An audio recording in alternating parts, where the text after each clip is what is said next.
Yes,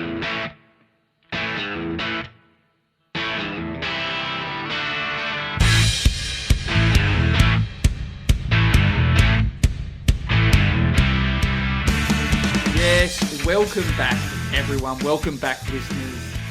You are joining Free Kick for the first time in 2026 for our launch episode for the 2026 AFLW Fantasy season. It is back. And to celebrate the launch, I have two of my esteemed colleagues and co-hosts, Willow and Jono. How are you both? And I'm going to go specifically Jono to lead off. I'm pretty good, thanks. It's good to be back. You know, I feel like we're coming off the highs of last season. They were pretty exciting. You know, maybe a long time between drinks, but it's good to be back. It's good to be back and ready. I can see a lot of excitement coming up for this season and what we're about to talk about. There is excitement and there is also tumult. There is a certain, je ne sais explosion in differences that we are going to see in this fantasy season. Willow, are you keen and excited? Oh, I'm very, very excited for this season. I'm excited for the AFLW season in general, but the fantasy is going to be really, really interesting this year. As you have alluded to, Liam, some changes to the way we're going to be playing our game. I think the thing that we are probably the most looking forward to, though, is the lack of double week games. I think that's something we can all agree on. Yes, let's make that very clear up front for anyone. You never have to worry about double game weeks. Never say never. Never say never. Okay. You never have to worry about them in the year of our Lord 2026. They were just something for 2024. But yes, let's jump straight to the big news. The volume of major changes that have come to the AFLW Fantasy platform this year. We have updated the number of players that are in the game, and there is also a difference in the types of positions. I'll lead off, though. We'll have a bit of a chat about what's different about the players on your field. You'll see that, whereas previously you would have 21 players, you had 5 players on your bench and 16 on field, split 5 defenders, 5 midfielders, 1 ruck, 1 forward. We've had a bit of an upgrade. We are no longer at 21. We are now at a whopping 29 players in the squad. So, what does that look like? You've now got 6 defenders on field and 2 defenders on the bench, 8 midfielders on field, 2 midfielders on the bench, 1 ruck on the field, 1 on the bench, 6 forwards, 2 bench, and then we have 1 bench utility. For those of you who've played AFL men's fantasy before, that is a very similar structure to what you're used to with the 30 on field. The only difference is 1 fewer rucks. In terms of positions, though, Jono, what's different? What's the big addition this year? This year, we are introducing one particular type of dual position player that is DPP, for those who have heard it before, and it is the mid-forward type exclusively. So basically, there are going to be players you can put in your midfield or in your forward line. You will have the option, which is an exciting change. You assume that's going to change a bit of strategy, Willow, right? I'd say so. I think it's probably not going to be as major as it is in the men's game where we see introduction of DPPs during the year. Because it's only the one position, it's mostly just going to give us a bit of flexibility. I think most of the mid forwards are probably just going to be thought of as forwards, but it does mean that if you do have, say, an unfortunate injury in your midfield to, say, a Jazz Garner or a Bree Davey, I don't know, I've never experienced it myself, you might be able to chuck one of your forwards in there and get another forward player who might be, say, an up-and-coming scorer. So you will have a little bit of extra tactical things to think about, but it shouldn't change the way you think too much. Yeah. I think it's going to be a flexibility thing for particularly your benches, for your rookies, as you're going through the season, the ability to have what will be greater ability to pick the best rookie in a given week versus feeling like you're forced to, I've got to pick a rookie in a certain line. That mid-forward bench is going to get an extra couple of spots effectively for both the areas. Yeah, I don't think there's a worse feeling than when you're really keen on a player. You've set up your trades to be grabbing them, and then suddenly you've copped an injury in a different line, and you can't do it no matter what you do. I think the increased flexibility here is going to be very, very helpful. Yeah, and I think it's going to also change the way our starting teams look a lot. It's probably going to see us... So we're definitely going to have to pick more rookies. And And that is going to mean that we're going to want more ability to swap and pick between the different lines. But in terms of right here, right now, before diving into the strategy, we will get through that the rest of this preseason. It's just big to know 29 players on field and mid-forward DPP. Now, if anyone asks you why only mid-forward, that comes down to champion data. They have a certain number of positions assigned to every player in the AFLW. For most, it's, general forward, tall forward, general defender, key defender. There is, however, one position called mid-forward. And so for that handful of players who have that position, they get the mid-forward DPP. That is why it is the way it is. And it's certainly going to be a fascinating addition to the game this year. Another thing that's a bit new this year, I know we said there's no double game weeks, but we do have the fascinating addition of a split round one. And it's not an even split either. We have one game happening on the Sunday before the weekend after, where a majority of the teams are playing. Jono, do you want to kind of talk us through what's going on there? Yes. So basically, over that first round, we're going to have a rolling lockout. So basically, on the 9th of August, when that first game between St Kilda and Carlton happens, all the players on those teams, if they are in your side or if they are outside of your squad, that is going to lock in place, and you won't be able to change those players going forward. But you will be able to change the rest of your squad, and that's going to keep happening with each game over that first round until eventually we lock out. Yeah, and you'll be happy to know that we'll be doing a whole bunch of extra stuff to kind of coax you through that split round. We will be thinking about making sure we're very clear on the St Kilda and Carlton players that we are most interested in picking, and as a result, who are most likely to make it into our fantasy teams. There are going to be definitely some of them that we will be picking for our sides. One that we might actually jump straight into now because they were the subject of one of the biggest trades in this off-season. So yeah, that is something that everyone needs to keep a track of. Look, I may have jumped the gun slightly. I said we were going to talk about trades, but let's have a talk about what else has happened during the 2026 off-season. Let's talk about the players and their prices. We've got Laura Gardner and Ebony Marinoff as the two most expensive players. As the two highest averaging players last year, 128 and 127 averages, respectively. But Willow, what is different about those players this year? What is different is that for all of the coaches who played last year, those players will look really, really cheap. And that is because we have a change to the way the salary cap is working. So Laura Gardner, most expensive player in the game at $1,380,000 to your salary cap, which is still a pretty big hit. But the player that we've focused a bit on because they were the most expensive to start last season was Ebony Marinoff, who is actually $500,000 cheaper, considering that last year they were averaged at a top price of $1.878 million from an average of 145, which is still ridiculous. So they've changed the magic number. The salary cap has been changed somewhat to accommodate the bigger squads. Yeah, so your salary cap number is now above 18 million, whereas previously it had been in the $15 million range. All this in an effort to be still allowing us to pick some of these premium players in bigger squad sizes, whilst also making sure that we are going to have lots of rookies to pick around them.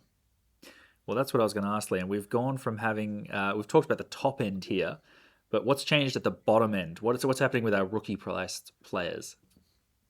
Big thing is no longer is 300k the cheapest player you can have in AFLW Fantasy. That is now 200k.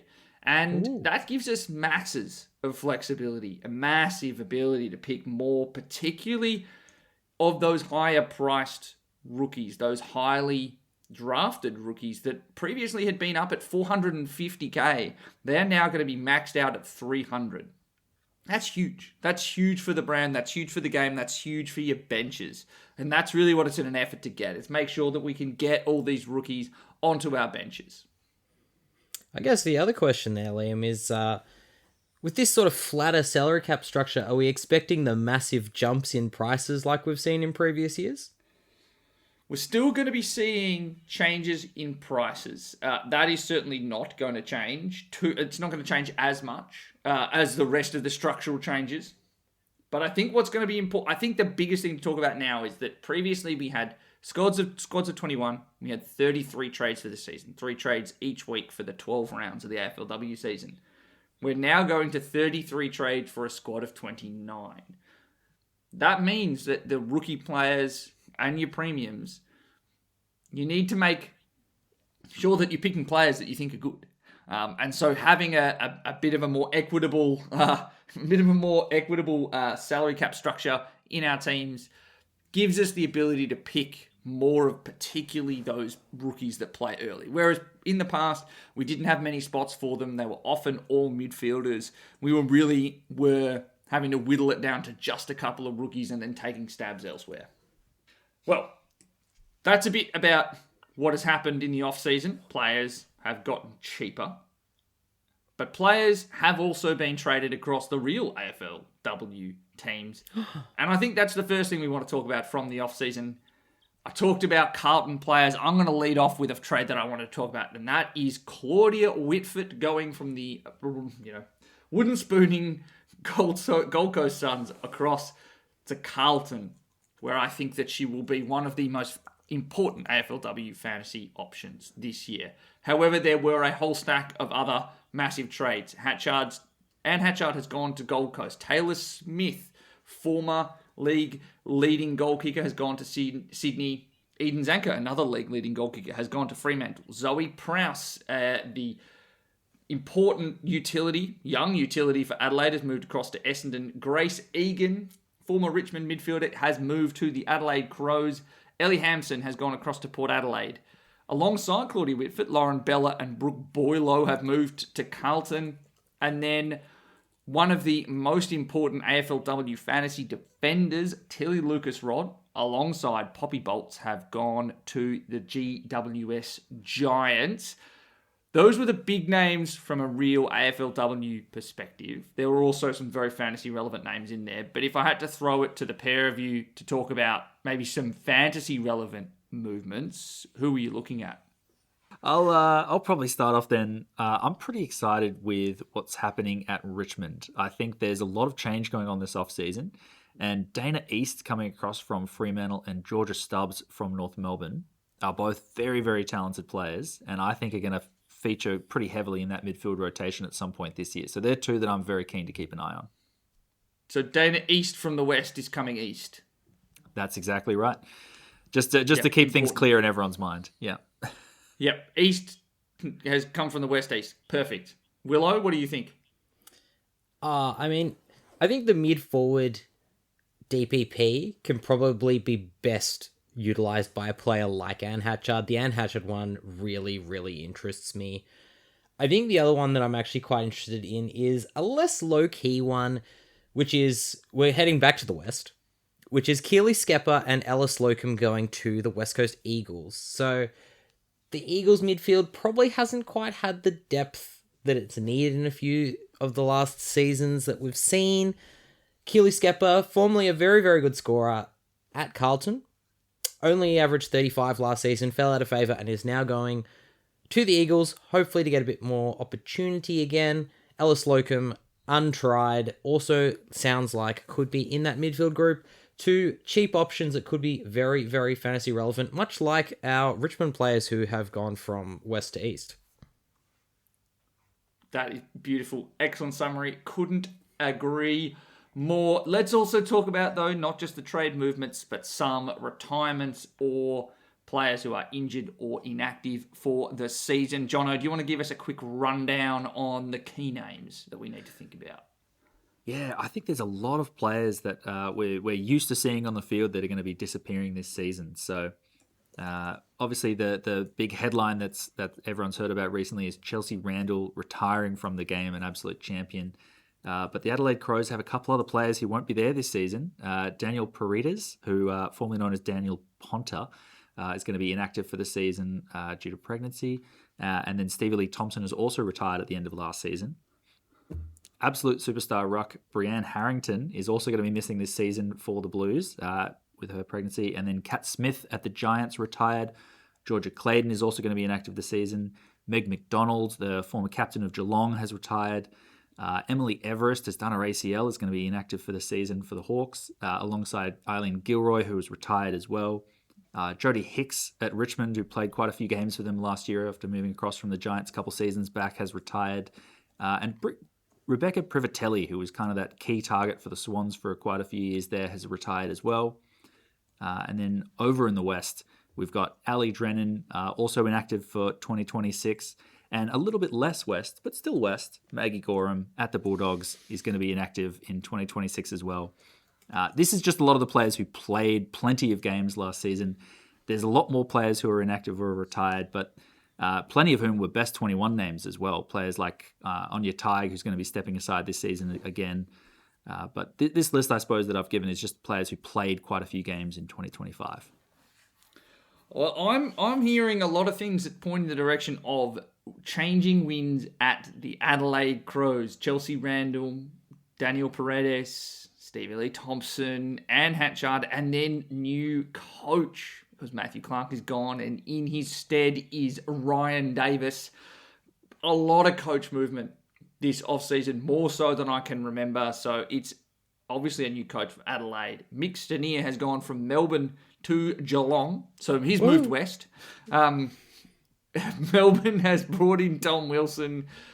Richmond has brought in Jared Donders. Sydney has brought in Colin O'Riordan. And then Port Adelaide also had as a new coach, which is not in the run sheet at the moment. If you guys could just bump for me, just give me a little bit of background, that'll be great. I think we've got one very, very excited Geelong fan on the podcast here. Glenn with Strawn. Glenn Strawn. Glenn No, Strawn, we don't need fantastic. to talk about Geelong. Yep, absolutely. I don't know anything about Geelong, and I've never had anything to do with Geelong. Some very exciting coaching things, and I think we've already talked a little bit about Adelaide, but with so many players moving, a new coach, I think they're going to be one of the most fascinating teams this season. And I think that Melbourne coaching swap as well, we saw just how good Melbourne were going at the end of last year. The three of us were at the prelim final where Melbourne jumped out of the blocks and they made North Melbourne look beatable, which is something that can't be said very often. How does the new coach come in and make that a thing? How do they use this group to the best ability and take over on something that was clearly working pretty well? And I'm hoping that Mick Stanier just instantly implants that straight into Geelong and we just go on and we don't lose a game ever again. But yeah, it's gonna be absolutely fascinating. And then Jared Donders, as we said, Richmond. Who knows what was happening at Richmond last season? Yeah, I think it's going to be so I think it's going to be absolutely fascinating how some of these coaches sort of adapt to a lot of the new rules as well. I think we talked a bit about it last year, but teams are really pushing for fast ball movement, forward handball, things like that. And I think some of the teams that have new coaches were some of the teams that are a little slower on the uptake. So I think there's a few game style changes which will be very fascinating from a fantasy perspective. I think it's just fascinating to see that so many of the league's best fantasy scorers have new coaches. So Ebony Marinoff has Ryan Davis, and Laura Gardner has Colin O'Riordan. Obviously, Monconti has been one of the perennially highest scoring fantasy players. New coach as well. Kate Hoare has been someone in and out of our sides very frequently. The swag of Geelong players. You'll see this year we have a new highest price forward in Michaela Bowen, but you've obviously got the more well-known AFL Fantasy, AFLW stars in Georgie Prespakis, Amy McDonald, Nina Morrison. They will have a new coach in Mick Stanier.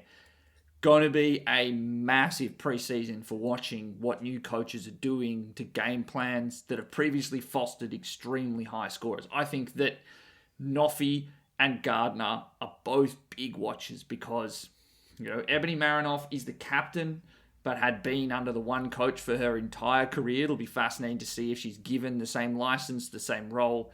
Does she still have that scoring power? And then for someone like Gardner, who took the leap up last season into the uppest of echelons. Is she going, because it wasn't a successful season for Sydney. It was so unsuccessful, in fact, that they didn't hold on to their coach. It's going to be a case of, is she given the license to be not the most efficient user of the ball by foot, but so easily capable of finding space for handball receives and short marks across the ground? I am fascinated to see what becomes of all of those options. Alongside the fact that, Glenn Strawn, the coach I was obviously most excited to talk about, probably comes into the team with the most potential for fantasy upticks. And so let's move across to the thing to kind of wrap this all up. Like, of all of these changes, of free agency, of retirements and coaches, what are the situations you're most interested to dive into from a fantasy perspective? What are the most prospective minds that we've got going? I think Port Adelaide is ripe amongst them. We have constantly seen a lack in desire from the Port Adelaide power to look for 40 marks on the 45 and to try and control the ball, often being a straight down the corridor team constantly. And that probably has hampered some of their fantasy stars from scoring more points. And I think Abby Dowrick has been that example for most of her career. I wonder what Glenn might do, having come across from Carlton, who were a really solid scoring team last year, particularly at the back end of the season. I think that he comes into a team that could ultimately have, important players across all four lines in our fantasy squads. You've got Dowrick, you've got Schultz, you've got Ella Heads, you've got Piper Window. You just have a whole swag of options on every line that could be Port Adelaide, fantasy bonanza. Well, yeah, I think a lot of the names you rattled off there are also some of the most promising junior scorers we've ever seen. I mean, Sinead Goody's numbers were off the chart in the AFLW back in the day. I think another player that I'm super keen to see how they go is Ella Heads. We knew how good she was as a scorer at Sydney, came across to a game style that doesn't suit kick mark defenders, and still averaged a pretty respectable 65 last year. I mean, you add 2 or 3 extra kick marks to that. That's a premium defender if I've ever seen one. So some really interesting options coming out of Port Adelaide. And this is a tidbit that I found out, and you may hear it on a later preseason preview. Laura Gardner's VFLW midfield coach has come on as an assistant at Port Adelaide this season. So, not to say that it's a 1-for-1, but it's a prospective ground for more scoring potential. Is there any, I think we should probably also talk about Adelaide. We've mentioned it that many times at this point. New coach, is Noffy still going to score? There are so many players out from that team last year. Hatchard and Ponta, the two biggest among them. If you had to pick one player that you expected to take the bulk of the points, who would it be? I think at this point, we've all brought it up to each other individually. It's got to be Tia Charlton. I mean, there's not many players in that Adelaide side who are, I suppose, is ready-made and looking for opportunity in that midfield, but have just been unable to break in because you've got that consistent, reliable talent that have been getting it done for years. So I think this is the year we're finally going to see Tia have the opportunity to step up and show what they can do. I think it's been fascinating that we've all brought it up independently of each other. And I want to add the detail that clearly other AFLW clubs are talking about the fact she wasn't getting time because she kept being a target in the off-season of there were rumours abound about X team and Y team making an offer to Tia Charlton. Yeah, I think to me it's wild because she's still so young, but has 60 games worth of experience. So she's obviously got a lot of upside there, but we still haven't seen it. But for most players, that's a veteran career. It's such a fascinating point in her career to take that next step. Well, let's talk about a couple of other options, because I think we're all hot on Tia Charlton, who is a forward this year. I think she is one of the first forwards that I pick. Indy Rashid is another player that I think we need to talk about. Came in with some pretty stellar numbers in the AFLW, a high pedigree, highly drafted, one of their top SA recruits when she came in. And then I also think that Sarah Goodwin was someone that we saw take the leap last year with some massive scores. I think it was a certain game against Gold Coast where she might have even outscored Marinoff in that game. I think that there are a couple of other options to really take up that, second in command option alongside Noffy. Do you have any interest in Grace I am Egan? certainly. Oh, of course, Grace Egan. Sorry, look. I may have been a bit harsh on Grace Egan just then. She's definitely shown herself to be a capable scorer. I think she's probably plays a similar game to Noffy. I don't know if they need another version of that in their midfield, but stands to reason that this is another experienced player and who's probably, of all of the options we've just mentioned, the one who has the most career minutes as an inside mid. Wouldn't be surprised if she gets a whole bunch of time early in there. All right, let's move along. Unless we want to talk about anything else, I want to just talk quickly about the draftees. Love the draftees. As we go through this preseason, I'm going to be digging into the notes of all of the different clubs, listening to all the interviews that we can.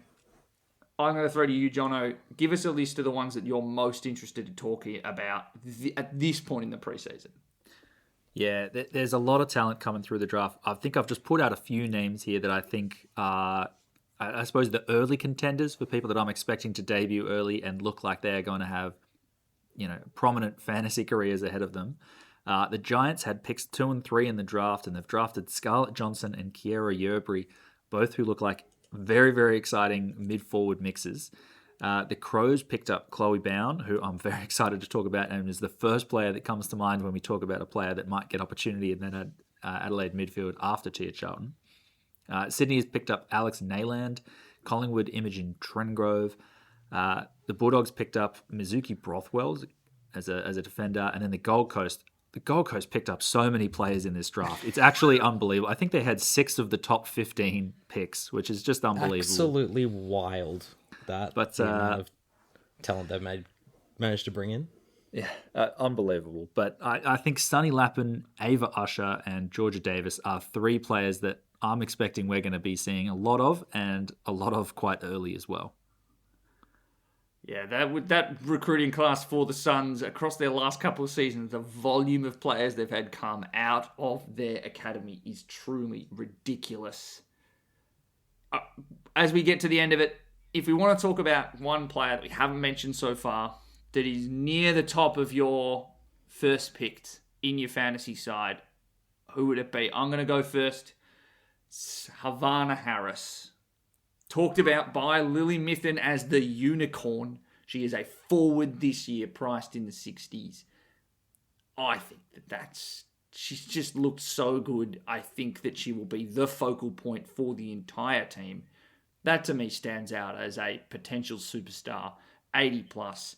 This is, Bonnie Toogood, Mark II. Sounds perfect, right? Especially given, I think there's a lot of ruck minutes in there as well. I think we know that Havana Harris can pretty much do everything. Lauren Bella's now gone. They shed a lot of their ruck depth. I mean, with the exception of the various Davis sisters, I think Darcy Davis will probably get the first crack at it. But I think that the ruck options are very scant at the Gold Coast, which means there's going to be time around the ball for Havana Harris. I am very excited to see what she can produce this year. I think to say I'm excited would be an understatement. Willa, you ably helped me talk about Havana Harris. Who is your, most highly picked player? Or the highest on your list that we haven't already talked about? Yeah, the highest on my list, I think a player that I'm really interested in picking this season, because I almost never seem to pick a premium ruck, is actually Matilda Schultz. And it's partly because I think that just the way that Port Adelaide could go, if Matilda Schultz ends up taking some marks that aren't just super high-flying hangers, I reckon Matilda Schultz is essentially the next Mimstrom, the ruck that's going to, take the competition by storm. And it's a player that I've never gone after a ruck like that, and that's why I decided to go for something different this year. I think that could be an improvement to your AFLW fantasy strategy. I think it probably would, which is why I thought, you know what can I do differently? Hey, maybe picking a ruck that actually scores. Like, who knows? Yeah, I mean, we're also seeing the ruck changes coming in, where you're no longer crossing in the center line, and I do think that a tall, high jumper like Matilda Schultz is going to absolutely dominate under these conditions if she wasn't already. Yeah, I think there's just so much upside. I'd already penciled her in.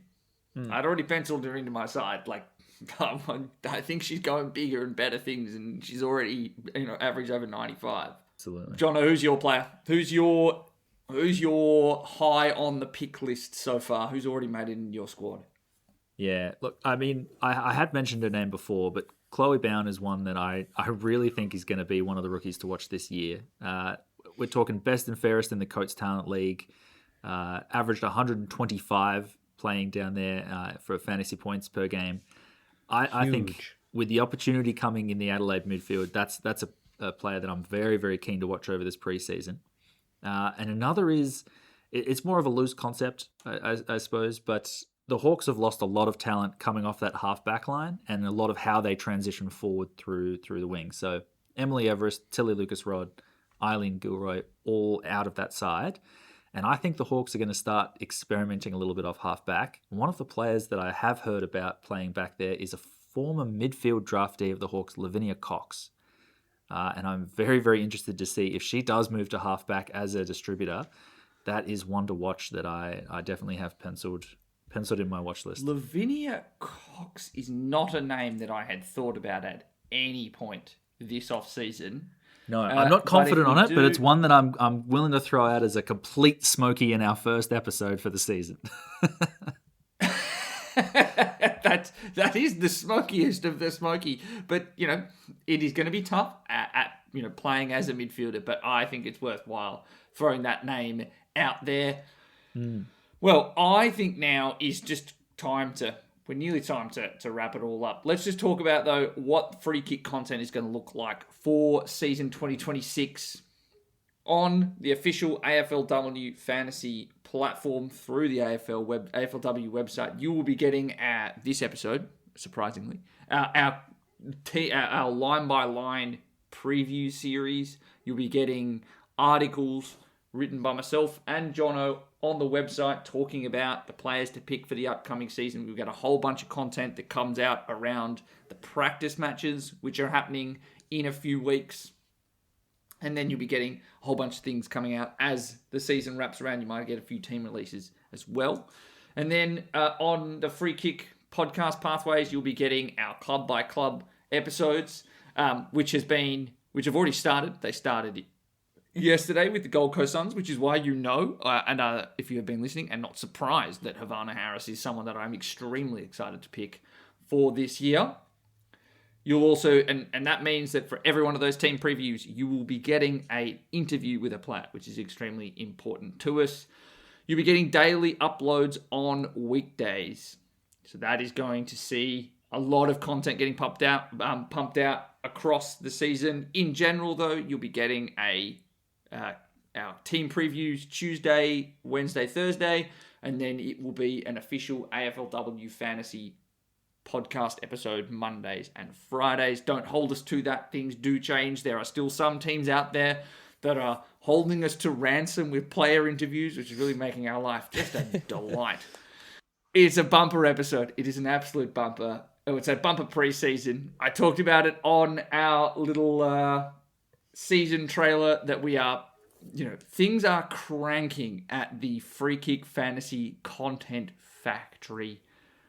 That has been the launch. So go over to the AFLW Fantasy website now. You can start making your team. There will be a whole bunch of things over on the AFLW website this week and in the coming weeks on the best players to pick. Get picking. It is the start of what will be an awesome season. There's a whole bunch of changes, a whole new UI to look at, hopefully it will be the best season that we've had so far. Signing off for now, but don't worry, we are in for a big big preseason. Sounds fantastic. Yeah, can't wait for this season to get ahead. And look, maybe this will be the first season that I finally knock off Liam in AFLW Fantasy. I believe, apparently, top 20 last year was not enough. We've got to keep going higher. That's going to be the plan. I was not going to mention our ranks from last year for this entire episode, but now that you have, look, this is my one time. Boo. Jono, you and I both finished inside the top 20 last year, and you know where we currently rank? 0. Zero. That doesn't matter anymore. It is completely gone. That is in the rearview mirror. We are ranked 0. Everyone is ranked 0. We are here in a new season with a new format, new positions, new structure. Everything is new and everything is different, and we can't rely on last year. Absolutely. But I did not. also beat you. Yes, I did also. Yes, you did. I was also there. There we go. That's it. That's the one mention. Willow, yes, you were also ranked in the rankings. That is very correct. That is very true. All right, let's sign it off, everyone. That has been a nice, tidy sub 40-minute episode.